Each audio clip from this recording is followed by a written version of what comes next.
Hey guys, so in the past week I lost some fish because I was moving tanks and I added new fish without quarantining them because my quarantine tanks were with my discus because they got sick and I was trying to treat them. So some lessons learned: I strongly advise and would always pay the money. It's worth the money to spend more on a fish than to buy fish that are less expensive but come with a lot of diseases or are sick already and then you have to save. So I don't know if you can see here, the black ghost knife is in this net. So I have bloodworms in there, and I tried to put this rock in here so he could eat them without the other fish bothering him. My little net box that I have is holding another fish in another tank that I'm trying to separate. And so he got like velvet or some kind of fungus or slime coat issue, so I'm trying to treat with ICX, and I have erythromycin if I need to.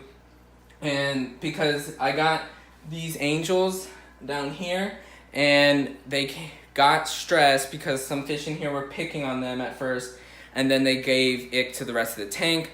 The ick seems to have gone away, but now the black ghost knife's not looking too good, and unfortunately I don't know if he was already sick when I had him because I couldn't see him and tell if he was already sick, or if he's just showing the symptoms now, or it was the angelfish, or what it was. I did a lot of water changes in the past week, which could have stressed them out because I was messing with my new water change system, but I'm not sure.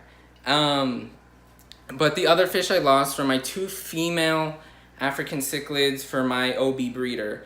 I had moved the tank from down here underneath this tank to over there, and the females did not make it. I had to drain the tank 100%, and they just didn't handle that well. I put them in a bucket. I had a sponge filter in there with them, and they just didn't make it. And one of them was holding fry, and it was a really unfortunate loss. However, on the bright side, I can continue line breeding for the red coloration in the male because he did survive. Now, that's not how I would have preferred that the females would have been removed. I would have sold them or given them a new home, or I probably would have kept breeding them because they were beautiful females and they were producing good fry.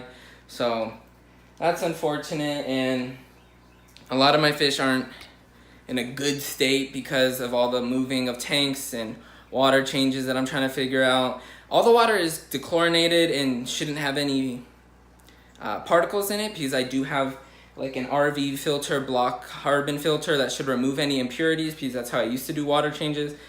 So I don't think the water changes, it just might be the stress in temperature, even though the water is only around 76, 78, and the heaters should heat them up, and the tanks aren't too different in temperature. But I've just been getting a lot of new fish, haven't had space to quarantine them, and a lot of new fish are getting other fish sick. Specifically the angels.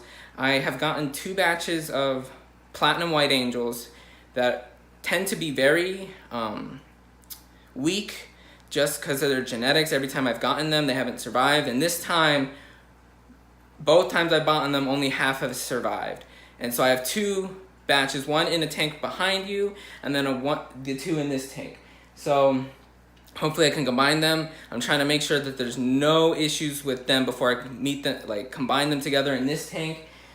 Make sure this is all cured and the black ghost knife's cured before anything happens because I accidentally got cut there, but yeah, you just gotta pay. It's worth paying more for your fish if you get a healthier batch, better quality, and fish without problems, because in the end it just gets your fish room sick. And try to minimize stress. There wasn't much I could do for either of these scenarios, but I'm learning, and I've been learning for the past 6 years in this hobby, and there's always something to learn after every loss, and it sucks, but you get over it, and you move on, and you try to provide a better home for your fish. Thank you for watching.